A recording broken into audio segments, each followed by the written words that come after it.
En entrant dans les années 1980, le monde se prépare à vivre une décennie marquée par de grands changements, et au cours de laquelle de nouveaux mouvements culturels émergent.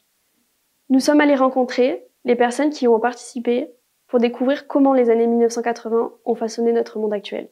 Alors, préparez-vous à un voyage à travers le temps et laissez-vous emporter par l'énergie de cette décennie légendaire. Alors les années 80, ça évoque quoi pour vous? Je dirais côté fluo en fait, je vois du fluo, je vois de la couleur en fait, beaucoup de couleurs.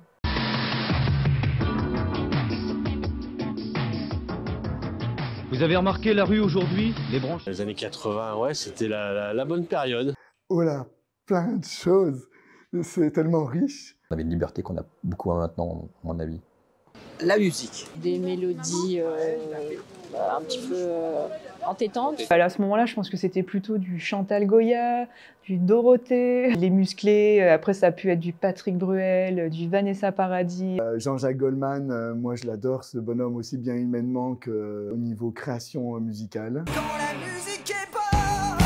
C'est marrant, en ce moment, je lis plein d'artistes qui parlent de comment Jean-Jacques Goldman a pu marquer leur vie. Bon, Claude François, c'était mon idole. Bon, il y a France Gall avec Michel Berger, forcément, ça c'était top.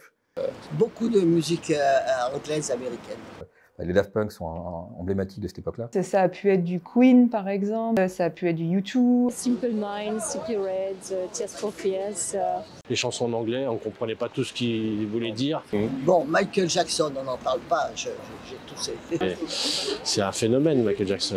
Quand il y a eu le fameux clip de Michael Jackson, où il y a eu du morphing, par exemple, à ce moment-là, ça a été un peu la révélation pour tout le monde.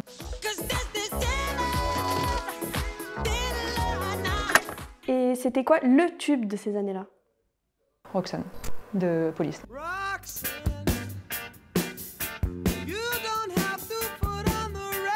Ça reste Sabrina, Boys, Boys, Boys. C'était peut-être des tubes de Madonna, Like a Virgin, ça a dû... moi j'étais jeune ado et ça m'a pas mal marqué.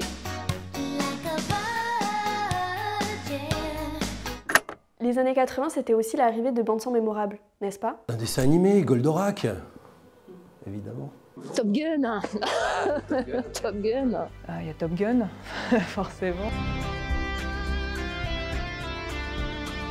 Amoureuse ou pas, la musique des années 80 célébrait les rencontres, notamment dans les discothèques. C'était le vendredi ou le samedi soir, on sortait en boîte, on allait s'éclater avec les potes, on dansait jusqu'à la fermeture de la boîte. Ouais, beaucoup de sorties en discothèque pour aller danser. Franchement, il n'y a pas de danse, hein. C'est un peu l'anarchie totale dans les années 80. Qu'on soit en boom, en boîte, on dansait en fait pas mal à deux, en tout cas en se tenant, en étant un peu plus tactile.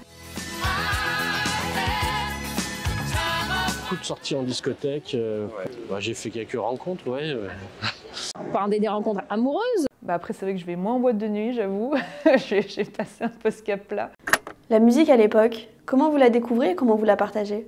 On avait beaucoup moins de moyens finalement d'écoute en fait des musiques. On les découvrait tous un peu par les mêmes biais, donc la radio et la télé, avec les quelques chaînes qu'on pouvait avoir, et il n'y en avait pas non plus 36 à cette époque. C'était déjà les concerts avec Johnny Hallyday, avec Bruel, Sardou, que j'ai vu beaucoup, Dorothée, qui était la star des enfants à l'époque. Oui, c'était des vrais bons moments de complicité avec les copains. Vous ne pouvez emporter votre chaîne stéréo?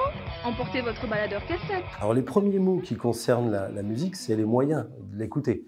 C'est évidemment le Walkman avec les cassettes qu'on rembobinait avec le crayon papier, et puis le manche-disque qui nous permettait d'écouter les 45 tours.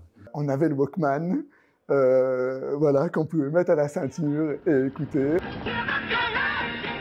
L'image de marque qu'il véhicule est celle de l'action, de la jeunesse et du dynamisme. Cette période a aussi connu l'essor de nouveaux styles de musique, comme la techno. C'était comment la découverte de ce mouvement? Donc, dans les garages, il y avait des sons qui naissaient, des ambiances rudes, dures. Ça pouvait être une des voies que la musique allait prendre.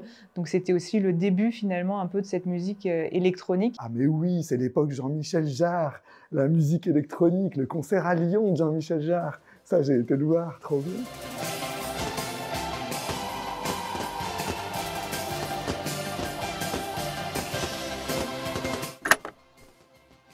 Nous espérons que cette excursion autour des années 80 en musique vous a plu.